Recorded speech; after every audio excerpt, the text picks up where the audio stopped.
Good afternoon and welcome to the 2022 Greater Cleveland Bench Bar Memorial Program. It is my privilege to introduce the Honorable Patricia A. Gaughan, Chief Judge of the United States District Court for the Northern District of Ohio, who will preside over today's ceremony. It is an honor to preside over this annual Greater Cleveland Bench Bar Memorial Program, and I welcome all of you here today. On behalf of my colleagues with the United States District Court for the Northern District of Ohio and all of the courts throughout Greater Cleveland, as well as the leadership of our bar associations. You know, folks, this is a very important event, but it's also a difficult event. It is with a heavy heart that I read the names of our deceased brethren. They were our colleagues, they were our friends, they were our mentors, they were our family members. We remember them with so much pride and joy, their stories, their smiles, their laughter, their goodness, and even their greatness. And to the family members in attendance, the spouses, children, mothers, fathers, siblings, I offer to each and every one of you our heartfelt condolences. But we are here today, not only to remember our brethren, but to celebrate them, their accomplishments, their achievements, their dedication to this noble profession. For without law, we would not have a civilized society. And we are celebrating those who made a difference. Whether that person was a judge, criminal defense attorney, prosecutor, civil lawyer, in a firm, in a corporation, each one made a difference by contributing to this noble profession. It is my hope that this ceremony will in some way offer some comfort and ease the pain of a loss suffered not only by those in attendance today, but throughout our legal profession. I will now call on the president of the Cleveland Metropolitan Bar Association, Ms. Rose Feeney. To the honored members of the judiciary, the members of the Cleveland Metropolitan Bar Association, and to our dear family and friends, welcome to the 2022 Greater Cleveland Bench Bar Memorial Program. As a legal community, we gather one time each year to acknowledge and remember the passing of our colleagues through this special program. It is our time to pause from life's busy schedule to reflect on those lawyers and judges we lost this past year. We reflect upon the laughs we shared with our treasured colleagues. We reflect perhaps upon the struggles that we may have endured with those who were our adversaries. We reflect upon those moments of awe we may have experienced witnessing the unrelenting dedication of those attorneys who doggedly pursued justice for their clients. As you review the personal stories of those who we are celebrating today, it is so clear that we lost many special individuals this past year.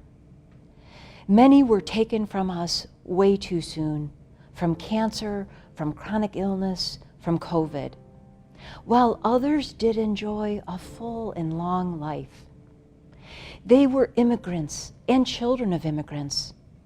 They were veterans whose service in World War II interrupted their education, but that didn't stop them from pursuing their dreams.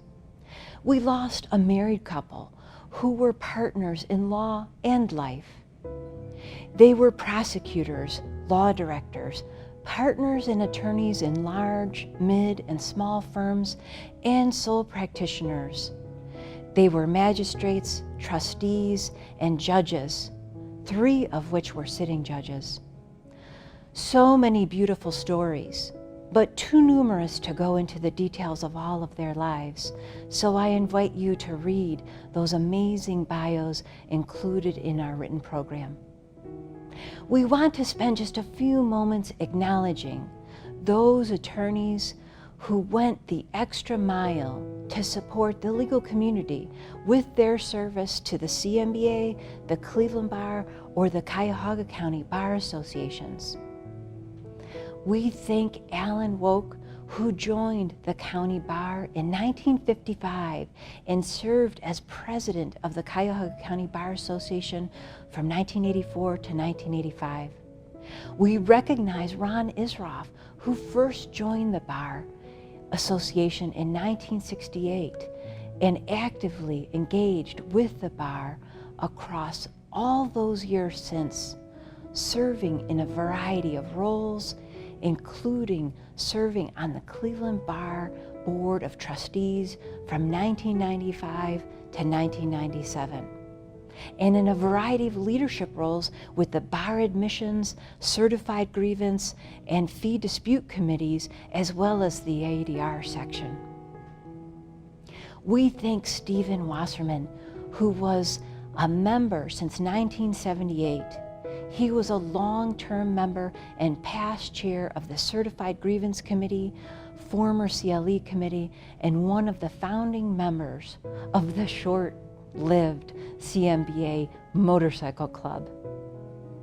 We recognize Philip Lemos, who was the Bar Association's representative to the attorney constituent group of the Bankruptcy Court. He was the past chair of the Bankruptcy and Commercial Law section and also served as chair of the William J. O'Neill Great Lakes Bankruptcy Institute in 2017. We thank Chris Bukas, who also served as chair of the Cleveland Bar Association's Probate Law section. We are so very grateful for the numerous hours all of them donated and volunteered to make sure our Bar Association thrived with all of its critical undertakings. I also would like to extend a warm thank you to Father George, who so graciously agreed to do our reflection later in this program. His spiritual guidance and wisdom through the last 20 years has nurtured my spiritual journey, and I know that his words will provide us an opportunity to think more deeply, not only about the lives of those we have lost, but also about our own lives. So let us turn now to remember each of our dear loved ones who are no longer with us in this physical form, but who will live in our hearts and memories forever.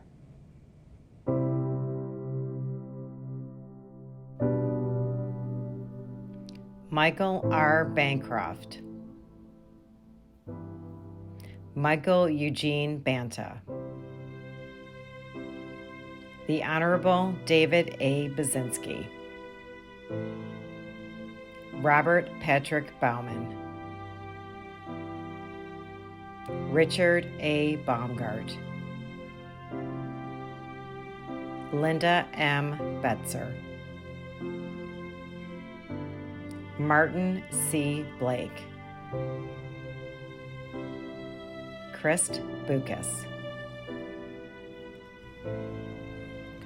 Michael Patrick Butler, Carmine Camino, Daniel Scott Chaplin,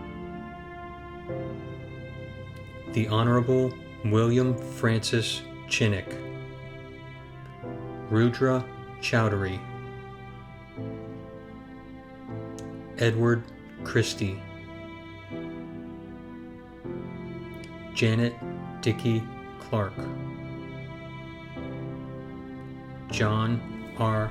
Climaco, Forrest Collins, Peter J. Kamadega, Larry Crystal, Margaret Draper, Neil K. Evans, Joseph E. Van, Jerry A. Fulmer, William D. Genn. Michael L. Gordon. Richard A. Goulder. Robert W. Gray. Robert L. Herman. Ronald H. Isroff. Rita Jarrett. Joseph B. Jerome. The Honorable Larry A. Jones, Sr. Kenneth A. Kraus. Philip D. Lemos. Jack Lanskroner.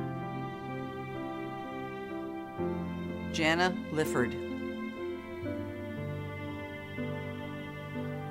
Helene Sasko Love. J. Robert Malloy. George M. Maloof. Carol Ann Mancino. Paul Mancino Jr. Michael Manuzak. Joseph J. Marco Giuseppe. The Honorable Richard M. Marcus. Perry Mastercola. Gary J. Maxwell. The Honorable Nancy R. McDonald. Robert L. Metzger. Richard John Minich. John Kevin Maroney. The Honorable Joseph J. Nara. Dennis Odell Norman. David Mark Novak. Charles Osterlin. Joseph Patton. Daryl Pittman. David Posteraro. Lee David Power. R. Paul Reset. William A. Riali. Brian Richmond. James Frederick Russell. The Honorable Joseph D. Russo. Jeffrey R. Sadlowski. John F. Sands. Albert George Sliker. Eugene Selker. William Anthony Simon Jr. Thomas R. Scalina. Patricia A. Snyder. The Honorable Leo M. Spellacy. Stanley Elliott Stein. Anne Strasfeld. John K. Sullivan. John Charles William Tattersall. Jody Littman Tomaszewski. Jeffrey A. Tuma. Herbert Villa. Stephen L. Wasserman. Alan M. Wolk. The Honorable Robert E. Zulant, Jr.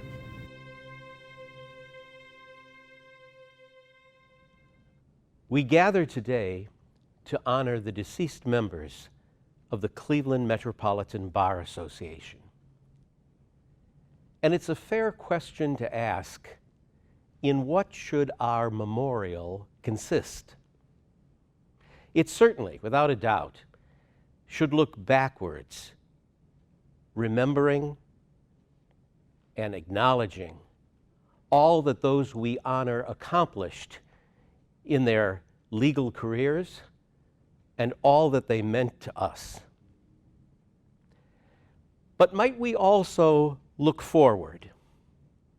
Look forward in the hope that the lives of those who died continue, and that a day might come when we will see them again. This, of course, is one of the great human questions. Civilization after civilization has grappled with it, and each one of us must ask ourselves how we will answer it. But I would be remiss if I did not point out that those who are involved in the legal practice have a certain disadvantage when it comes to considerations of the afterlife. The law, after all, tries to be concrete and clear. You can argue the law, implement the law, and if necessary, amend the law. What happens after death, however, is beyond our examination and even our ability to grasp. So, to put it in other terms, legal reasoning cannot justify heaven. What is needed is a leap to another perspective. I was honored to be a part of such a leap when a young man named Tom came to see me after the tragic death of his wife in an automobile accident. Tom loved his wife dearly, and her death left him as the sole parent of their 8-year-old son, Ethan. Tom said, "Father, I've been a Catholic my whole life, but since the death of my wife, I find that I can no longer believe that there is something after death. Perhaps it's because I loved her so deeply, or because I so desperately want to see her again. But I can't help that I'm just kidding myself to think that that is a possibility. What do I do?" "You live," I said. "You live carrying that question, and I will pray that one day you find an answer." About 5 months later, Tom came to see me again. "Father," he said, "here is my story. I took my son Ethan camping, something that the three of us always did when my wife was still alive. One night, we decided to walk around the small lake that was in the campgrounds. Away from the lights of the city, the sky was filled with stars, millions of them. They were dazzling. As we walked, Ethan was silent. So I said to him, "Hey, buddy, what are you thinking about?" "Mom," he said. "What about Mom?" Ethan looked up into the sky and said, "Dad, I've been thinking, if the bottom of heaven is this beautiful, how happy she must be today." Tom said, "Father, I know they were only the words of a child. But when I heard Ethan say those words, I found I could believe again.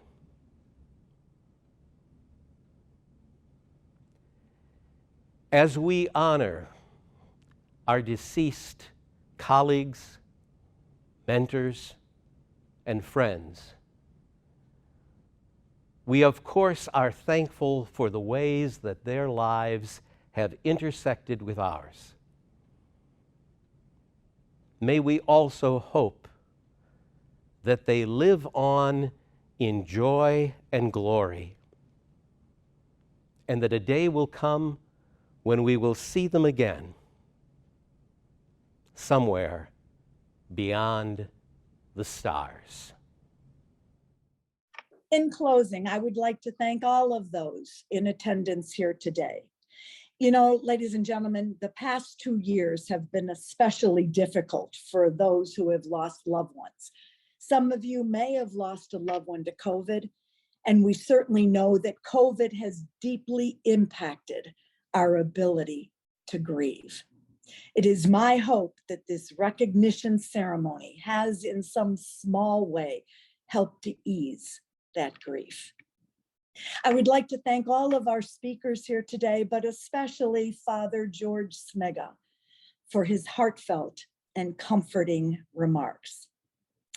As Thomas Campbell once wrote, "To live in hearts we leave behind is not to die." All of us here are a testament to the very truth of that statement. Before I conclude, I would like to thank all of those who made today possible. It has truly been an honor and a privilege to be here. With that, I formally conclude the ceremony. Please stay well and have a good day.